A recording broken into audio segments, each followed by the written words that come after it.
Cincinnati Boychoir. Just so you're aware, we are indeed recording this session so then we can post it later for the enjoyment of all. Please again, welcome Jason Holmes and Tiffany Cooper. Hello. All right. Well, thanks for having us here to talk about Black joy. I'm definitely excited to talk about this topic. Like Daniel said, I'm the director of the Cincinnati Boychoir, and I have the immense privilege and pleasure of being just kind of involved with several other arts organizations around Cincinnati, including Tiffany and I kind of are working together with the CSO's Classical Roots program. So I'll toss it to Tiffany now. Hi, everyone. Yes, like Daniel said, I'm the Director of Community Engagement and Diversity with the Cincinnati Symphony Orchestra. I've been with the orchestra for 4 years, where I get to work with amazing volunteers of our Multicultural Awareness Council, who I see a few of you are on this call. Thank you for being here. I get to help manage programs like Classical Roots and connect the orchestra with the broader community. And so we're really excited just to kind of have this conversation that we don't get to talk about very often. Right. Definitely something that we don't get to share broadly. We're having the conversation because Black joy exists. It's out there. But we're excited to be able to just talk about it and reflect on it and kind of what it means to us.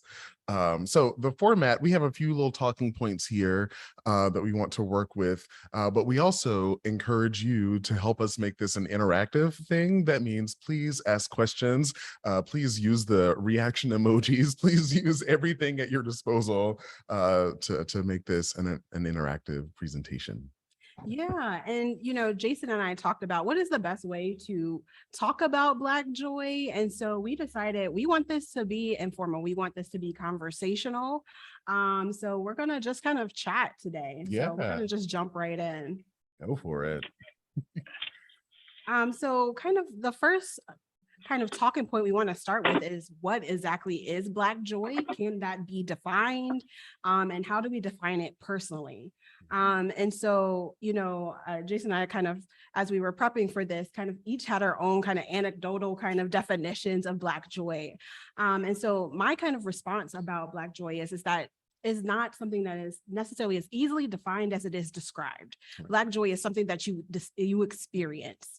And so when I think about Black joy, I think about the aunties and the uncles and the grandmamas at graduation that are cheering on their baby who maybe is graduating as the first person in the family. I think about barbecues and when, some of our anthems, Before I Let You Go starts playing and we all start singing and dancing, or when you're at an HBCU homecoming, everyone starts swag surfing. Like Black joy are those moments when we're able to fully embrace our full humanity, not just what we've been through, not just survival, but like we're able to really thrive and fully be as a people. Yeah, I think about you're talking about the aunties, and I have 10 aunts, so I got a whole lot of Black joy coming at me when I go home, which I love.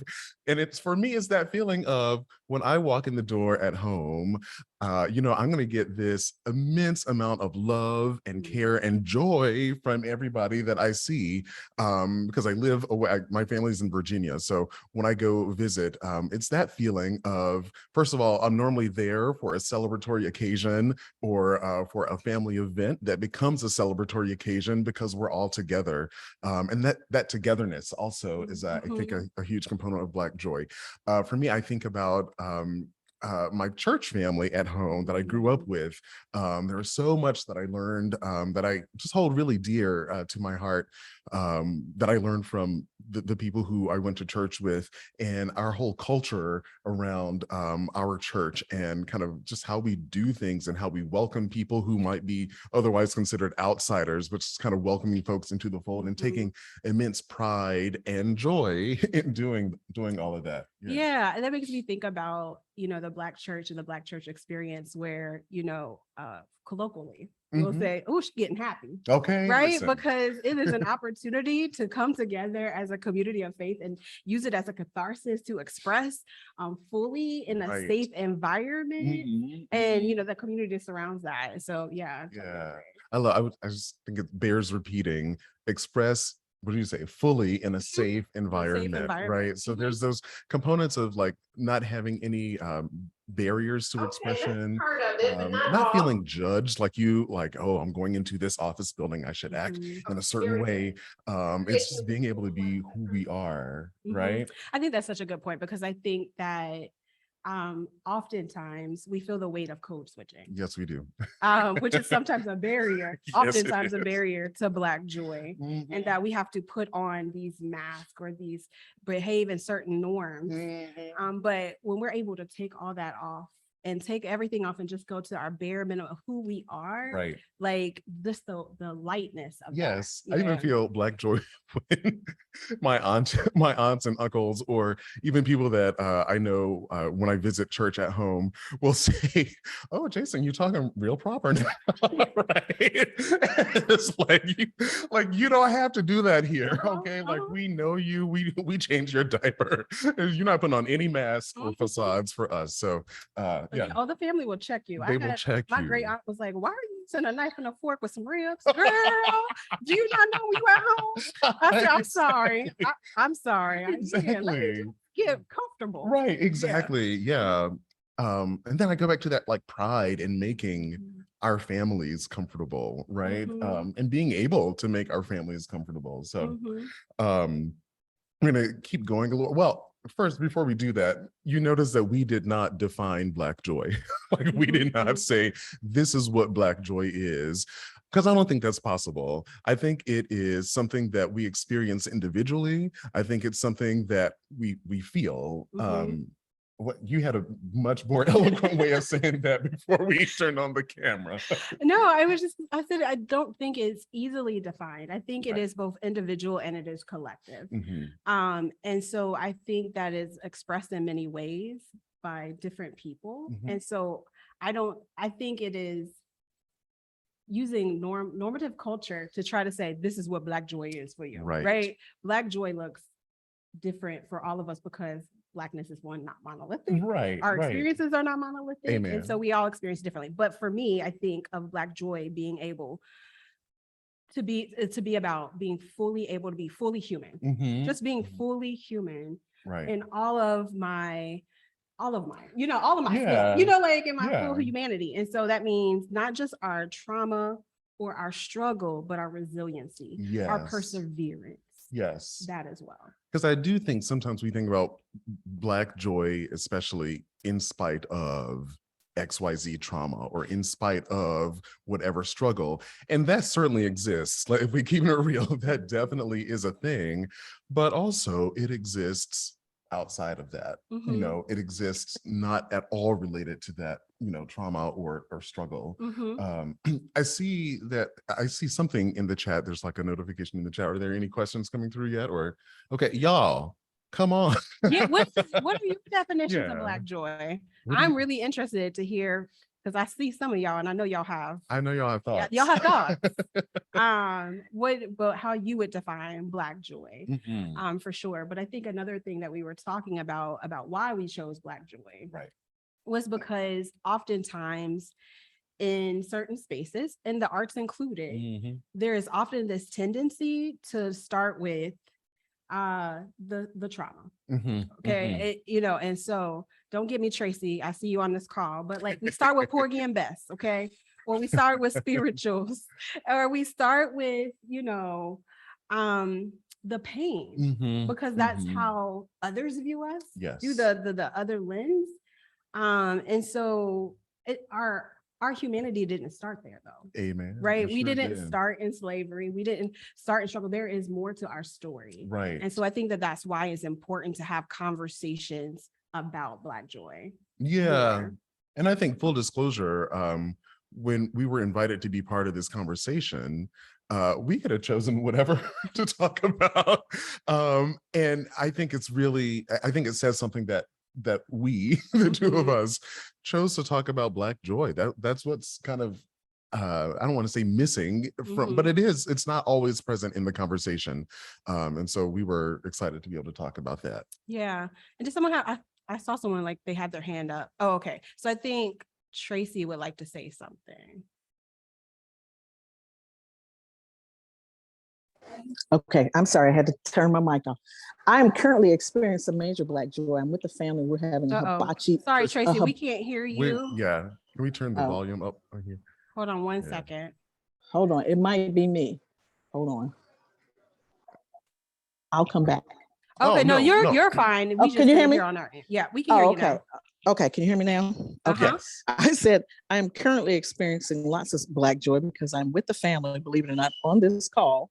But outside, we're having a big hibachi dinner, right? So we had a Black hibachi chef, which is amazing, first of all, throwing down. Yes. Anyway, so, and I'm getting messages. Hey there. Hey, hang on. I gotta hug somebody while I was just talking to you. So okay. But okay, so there are a couple of things, components here. And yes, I'm gonna get to Porgy and Bess in a minute. But it made me curious under the context of sort of this platform, who we are explaining Black joy to. Right. And what's the purpose, for example, of this particular format, other than to reiterate to ourselves what we think are Black joy. So it makes me wonder in terms of who are we trying to convince or share with or teach about what Black joy and what those people are expecting to gain from this conversation or experience. I'd be curious to know about that. But the fact that also that we have to explain it says something else too. Right. You know? So I think we're comfortable within ourselves. And yes, we've gone through a lot as a people. And it cracks me up because a couple of years ago we did Porgy, because I'm with Cincinnati Opera. We did Porgy and I surveyed some of the audience members to ask them what they loved about Porgy, why they liked, because I kept hearing non-people of color saying it was their favorite opera. And I'm like, why in the world would Porgy and Bess be your favorite opera? And several people said to me, because I think it depicts, the real circumstances of Black people. And I'm just like, you have got to be kidding me.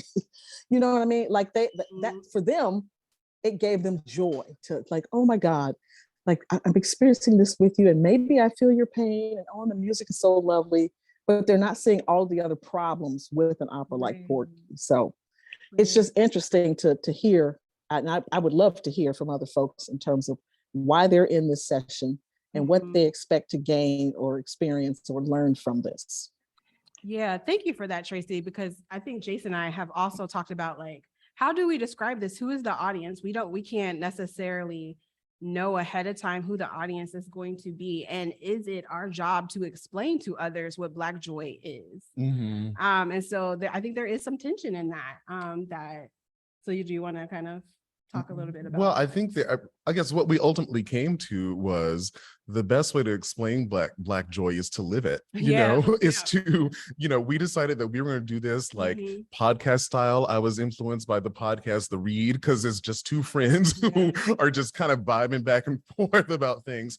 Yes, we have this topic, but we decided to just to show it and to talk. And the other thing for me is, in some of our art spaces, I can also forget to celebrate Black joy, right? I can also fall into that trap of thinking that, if we're doing this concert that's in celebration of Black History Month, I better sing all the spirituals, right? And yes, we are going to sing spirituals. I'm not like knocking spirituals, but like you were saying, like our story started well before that and has kind of is so much more than that pain and struggle and like original trauma. Yeah, and I think it goes back to Tracy's point of, I think that a lot of arts organizations have a predominant white demographic that are attending it tend to lean towards that because they're like, well, that's what they want to hear, right? Instead of saying, well, do we have a responsibility of showing more? Right. And I think that's the conversation that we should be having. Yeah. So what are some of your reasons? It looks like we have a hand up. Okay. Is that Beverly? Can't hear you. Can you hear me now? Oh, now we can hear you. Okay. Hello, everybody. One of the things that this conversation has brought to mind was a recent experience I had at the Pop Symphony, the Aretha Franklin, that concert.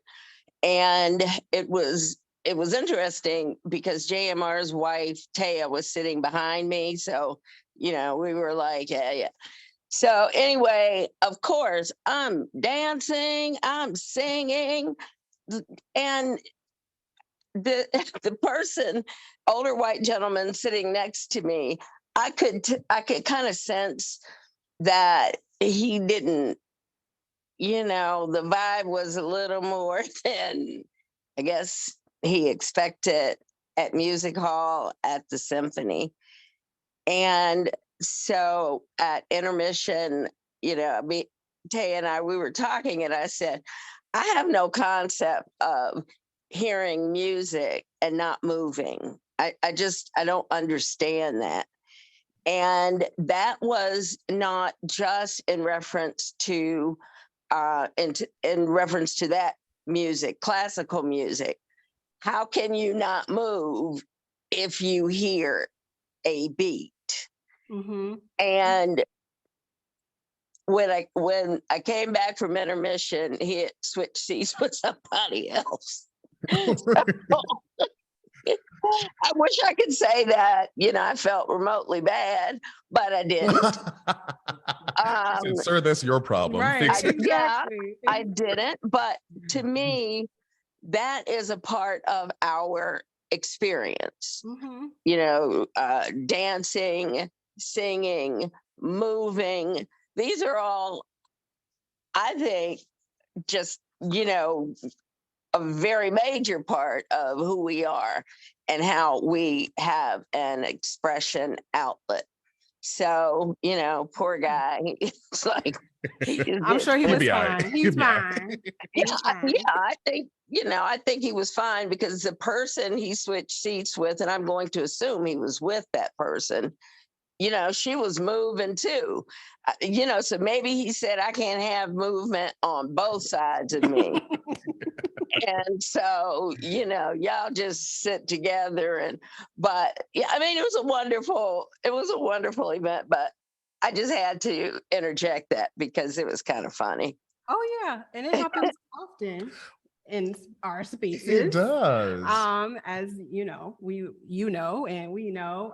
And we've had this conversation recently about classical roots and other programs where culturally we fully embody our joy. Listen. And so that is as important part of the programming experience as what is being sung on the stage. And so yeah, I think that's a really important point. I agree. That reminds me of going to in Nashville, the National Museum of African American Music. Mm-hmm. And it was, it's our space, it's our music. And I was looking at an exhibit, reading the little placard there, and a white woman came up like next to me, and I was, just in my joy because like being surrounded by this stuff that was familiar to me, but also learning, like it was the best of all the things. And it was very clear to me that like I was supposed to shrink my space so that she could also like see this thing. And I was like, listen, like you can be come up in here and doing that. So that is that feeling of like needing, I don't know, choosing when to assert your joy, right? To not only just be joyful, but like assertive in an assertive way. Yeah. Yeah. And do arts organizations have a responsibility to create a culture where that is acceptable, right? Because I think that if the arts organizations set the tone for that and say, we want you to fully experience this, then it sets the tone for everyone. Like, this might not be the concert for you if you're not ready to stand up or dance or be joyous. Right. There'll be other concerts for you, but for this, this is a full-bodied experience. Right. And we want you to be authentically yourself in the space. That is what inclusion is about. So yeah. I also feel fortunate, like the first time I came to music hall was when the opera was rehearsing for Porgy and Bess. And so I don't really have this notion of music hall being a white space. Because when I walked in Mhm. there, I walked in the rehearsal room and I was like, That's wait a true. minute, here all of us are, right? So, and I treasure that, right? Because how often do we have an opportunity to walk into a space like Mhm. music hall and experience it as a place of Blackness first, right? Mhm. Mhm. Even with all of the Porgy and Bessness of it all. And I think that's an important point. Like, I think Right. representation in that space Yes. in and of itself create that kind of culture where like, Mhm. okay, you belong here. You can be yourself here. Yes, I Yeah. agree. There are some things in the chat that are very far away. So Yeah, we excuse me, can't I'm gonna look see a it. mess.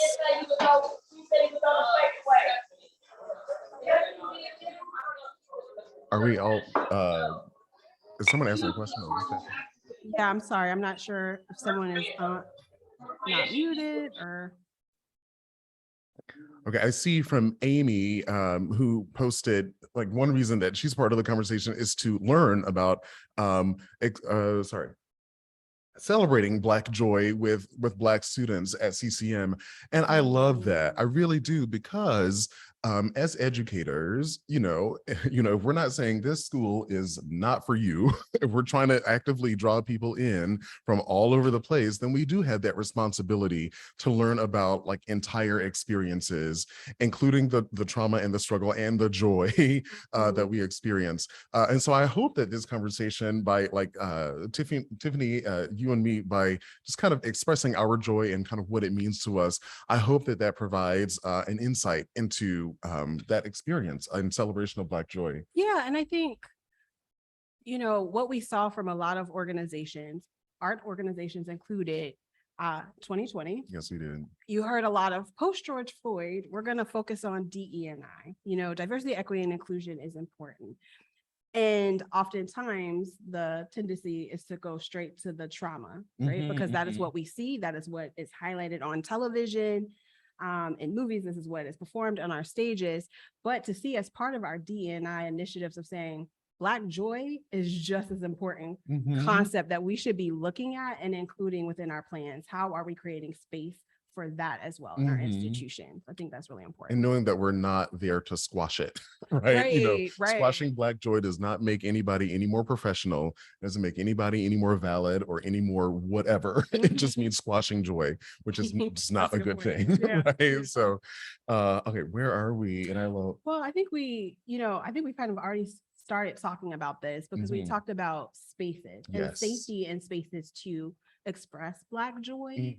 And so I know we wanted to talk a little bit about what are some of the spaces here locally where we feel like we've seen or witnessed or experienced Black joy, whether that be at Music Hall, at Morris and Friends that's being put on by Cincinnati Opera, whether that's Classical Roots, or whether that's the work that Elements is doing. We were in a space that was created out of turmoil to create a space for young people to explore and express their emotions and experience joy as well. So what are for you some of those spaces or experiences? Well, for me, so when I first moved here in 2019, I was looking for like Black musical community. That was the thing that I was like, I need to find this for not my job or anything, but just for myself.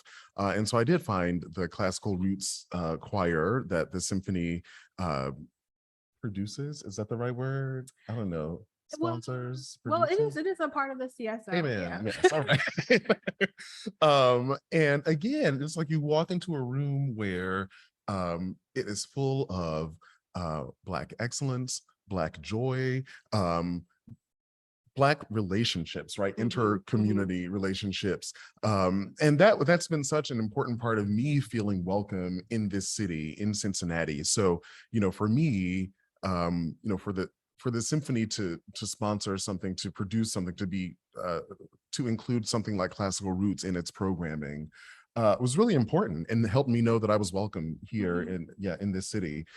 So that's what comes to mind for me. Yeah, and I think an important part about that story of Classical Roots is that it started kind of with Black folks saying, we want to be able to express Black joy. So we're going to start this program where we're going to combine classical music and the experience of the Black church together. And we're going to start in the church where we feel most fully ourselves Right, right. and expressive. And then that exploded to the point where I think the organization said, okay, we need to bring this into music hall because we need this joy to emanate in this space as well. Yes. So I think that that's important kind of nuance for that.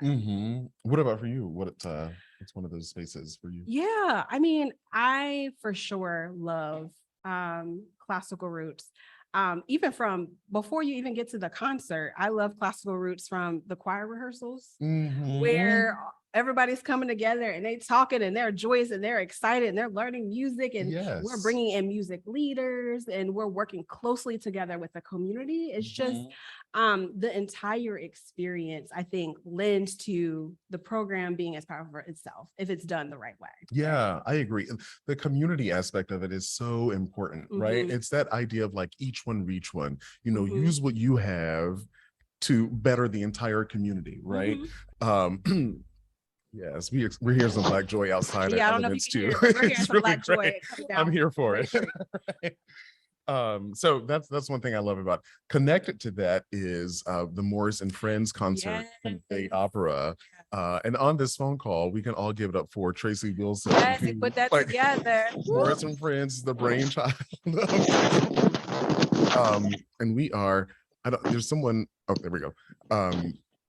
We are, again, that was a moment when I walked into music hall and okay, how am I gonna say this? I'm gonna just say it. We said we're gonna That's what we said. Okay, so sometimes when we go into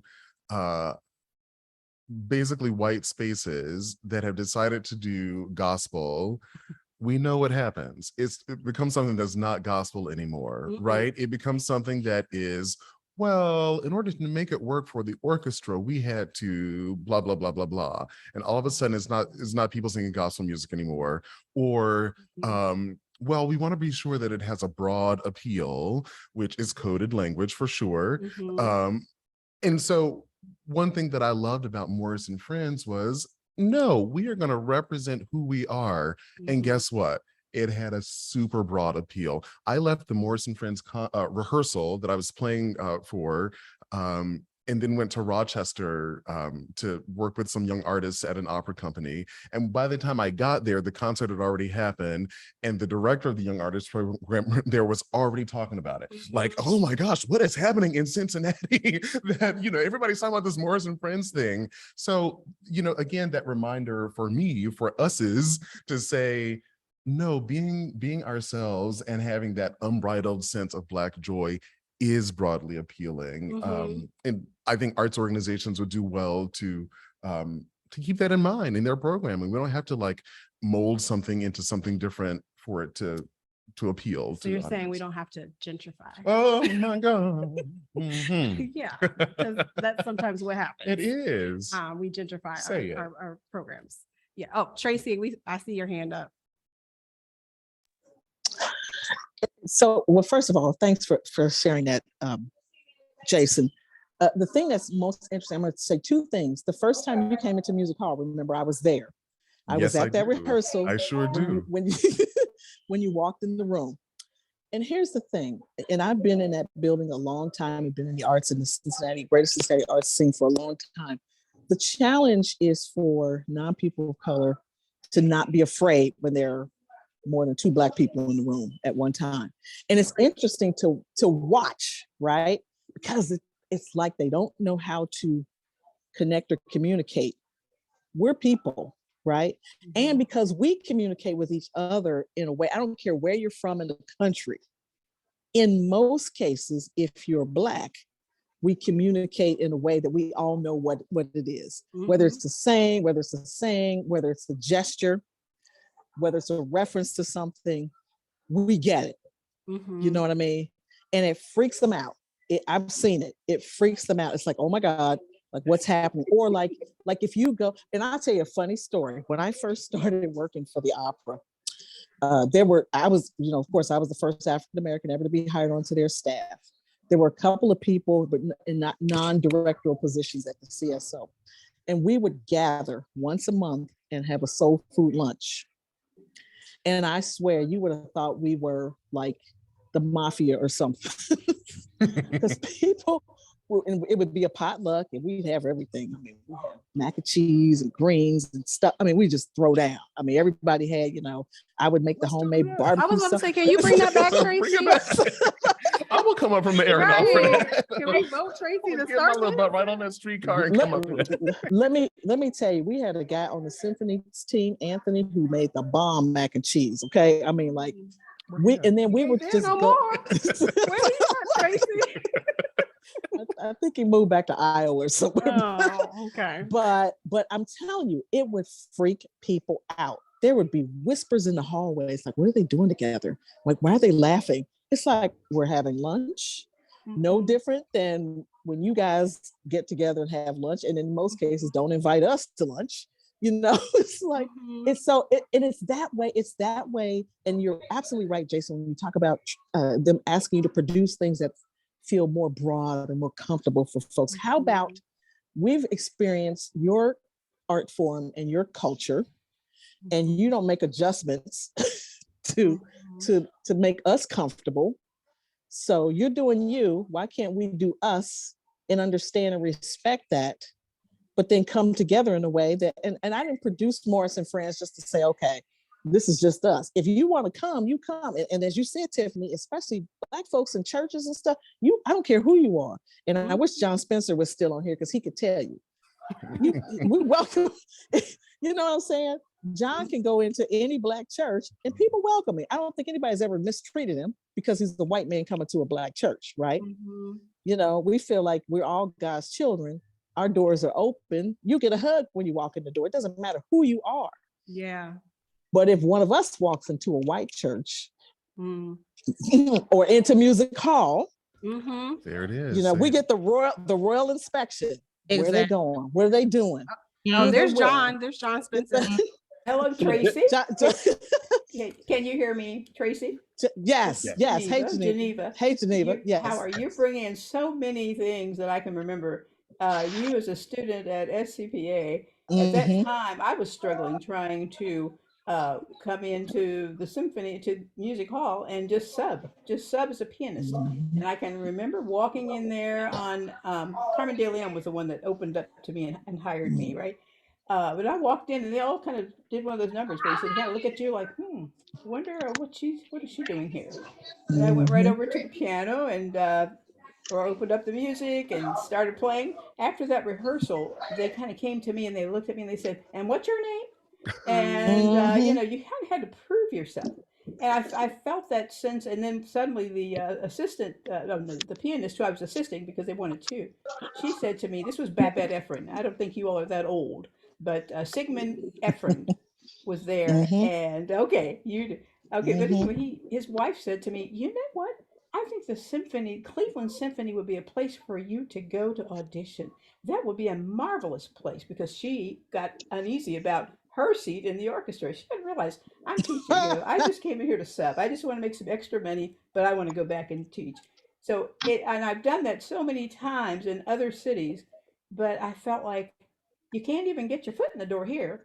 But when I went to Chicago, they were like, "You live in Cincinnati. Well, come on, move up here. You could be a part of us." But when you get yourself settled in one place, you stay there. Yeah. So I have such excitement when I hear what you're doing, Tracy, what other students are doing, that is a part of what I always wanted to push, and I see you all doing it. It makes me feel really, really, really good. So continue, and I'm hoping I can really kind of come in on some of the things that you're doing at times. I'm not an old lady as Tiffany, and I'm not an old lady, but I've been there, and I really appreciate watching our young people grow up and become more of what we couldn't do. So once you get your foot in the door, the next person gets it a little bit further in the door, and then you can express yourself more without being embarrassed about how you really feel. Sometimes playing and thank you, Ms. Geneva. Thank you for that point, because I think that we also have to honor the legacy of those who had to kick the door down, like yourself, like so many others who have walked through those doors, like Tracy, who was the first on the, the administrative side of things that opened the door so that Jason and I could not only be here, but even be able to have these types of conversations that we couldn't have in public before. Right. Yeah, I think, and that, to me, that folds right into Black joy, right? And that is indeed Black joy in spite of something, but it's also Black joy because Miss Geneva knows what she had to go through, to get that. So that joy is so real and authentic and deep when we can see the progress that we've made. And that is, sometimes it's easy to in the, in all of it. Can we be sure that we're muted? I think that's causing some feedback there. But I think in the midst of all of it, it can be easy to, again, get kind of back into that, oh, like we've struggled so much and nothing has changed. Well, that's not true. Like a lot of things have changed. It doesn't mean that, progress does not mean you can't make more progress, but, and then the other side of that for me is the gratitude and joy that I feel for the people who did have to just like bust in there, and the persistence that it took to not just go home when people look at you like you have three heads because what? Because you're there to play the piano. So yeah, and to feel that we have a responsibility to fully embody that every day because of those who have gone before us, and to take up space. We've earned that space to be there because of those who've gone before us, because of the right that we earned through our own diligence. And so it's like, we should be taking up space joyously, knowing that. Beverly, I see, do you have your hand up? Yep, me again. So first I want to say I was hired in 1989 at the Cincinnati Art Museum as the first Black professional staff person. We could talk a long time about that. I'm sure. What I wanted to interject here is all of this is about the creative. It's about the creative process.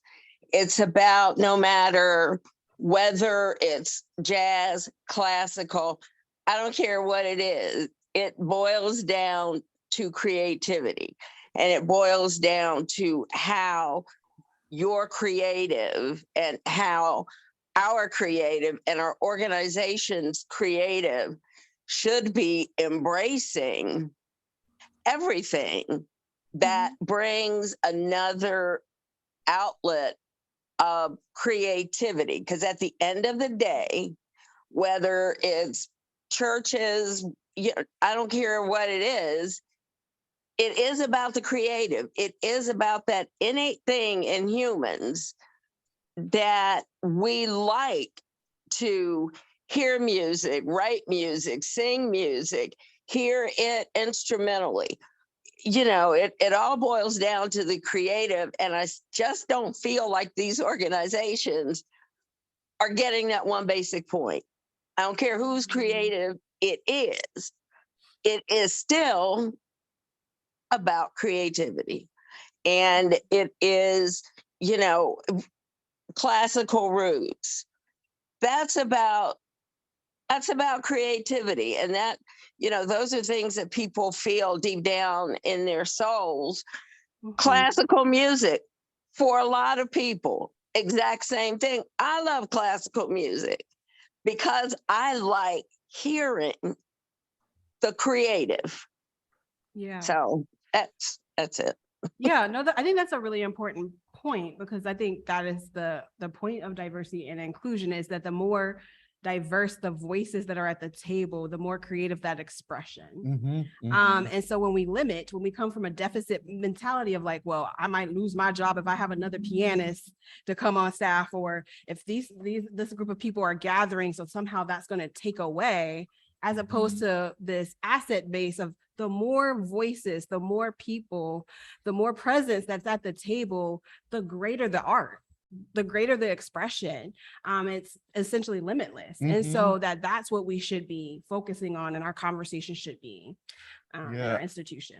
I think about that even like with my own musicianship. Like there are things that I learned as a musician in Black church that made some of the musicianship skills that I needed to learn in conservatory training so much more easy to come by. Like people were out here being like, Jason, how did you harmonize that? And I'm like, because that's just what we do. What do you mean, how did I harmonize that? Or, people would be like, Jason, you just arranged that on the spot for the choir. And I was like, yes, and it's not a big deal. Like go to like any church down the street and you'll you'll find people doing that. So it's when we can live in these spaces and be our authentic selves. Miss Geneva, when I talked about classical roots, one of those sources of joy for me was seeing Miss Geneva at the piano. And she was using the piano language that I knew, that was familiar to me, and not even just using it, like she was speaking it fluently, friends, all right? For anybody to look at Geneva Wood sideways when she sits down at a piano, just sit down somewhere. But I'm so happy you brought up that notion of the point is the creativity and that creative process and that expressive work that we do through the arts. Yeah, absolutely. So I think we have around 15 more minutes. So I think do we that's want to right. see if there are any questions or other comments that people might have? I do want to, there is, again, going back to Ms. Geneva, talked about her time at CCM and not being able to express that joy that she felt. So I just wanted to recognize that was a part of the comment. And thanks for everybody for kind of being part of that conversation. So yeah, let's open it back up. Yeah. Any questions out there? Any thoughts? Go ahead, Tracy. Oh, John. Fools rush in where angels fear to tread. So for someone who looks like me,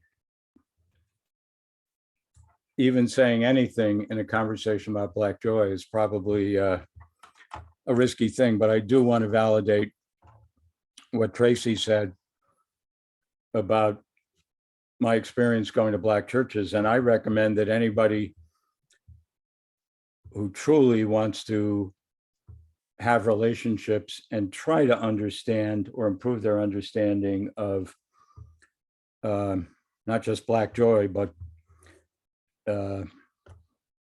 many things related to Black people, start by going to Black church. And which I did for the first time when I was 18.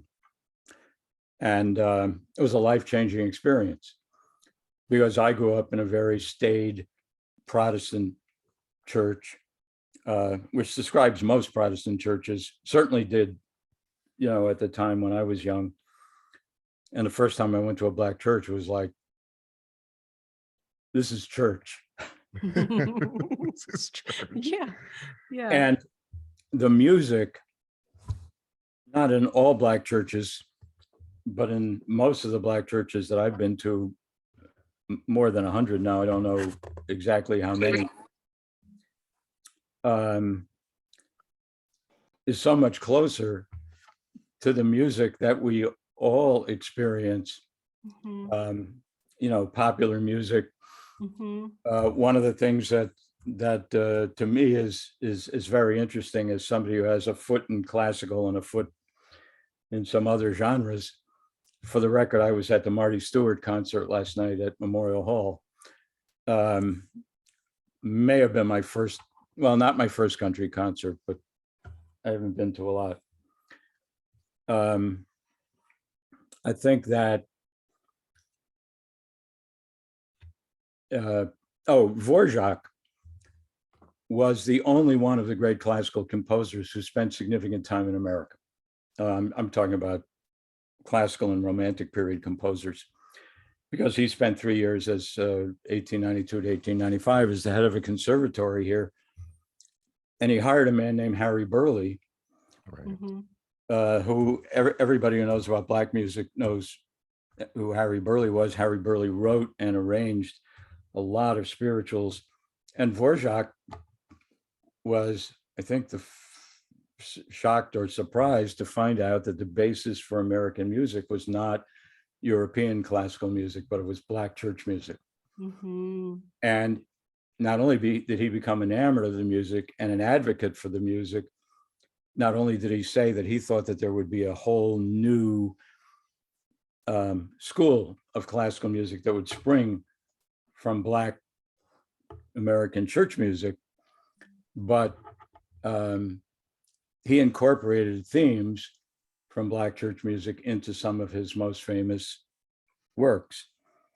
So it is understanding the role of the Black church and even participating even as an observer or as a, introducing yourselves can really be an enlightening experience. And for me is a very important part of my life. Thank you for that, John. Yeah, and I think that goes back to the power of Morris and Friends, and what Tracy and Morris were able to do in highlighting both Black excellence on the classical side, and then the authenticity and connection of that in the Black church in that second portion. I think for me, that's what was like the aha, like this is what this is about. Yes, making those connections. I agree.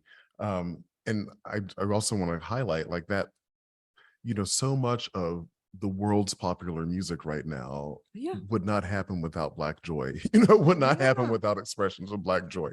So, it's a cultural phenomenon, really, that I'm so happy to be part of that expression, right? Like I feel fortunate for Absolutely. All right, there's some other things in the chat. Let me see what Ariane put a quote from Dvorak in the chat for everybody that I can't see right now, but I will look at it on the Thank you for that. Yeah. Cool. Other questions or comments from the audience?